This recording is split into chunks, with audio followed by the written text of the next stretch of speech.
صورة لا يتمناها أي أهلاوي: الزمالك بطل الدوري للمرة ال15 في تاريخه بعد الفوز على سيراميكا كيلوباترا 1-0. أحرز الهدف عدي الدباغ ليفوز الزمالك بلقب الدوري للمرة ال15 في تاريخه بعد وصوله للنقطة 56.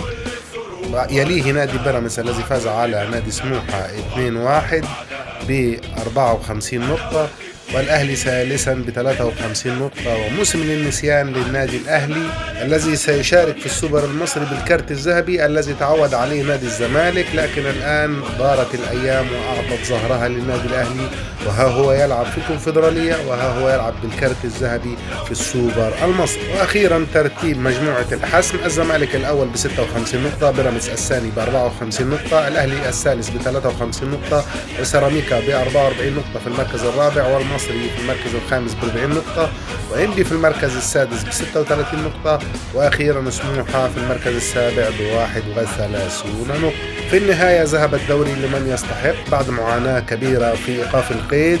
دوري محمد صبري يعود إلى 100 عقبة. ألف مبروك لنادي الزمالك وهارد لك للنادي الأهلي، والسلام عليكم ورحمة الله وبركاته.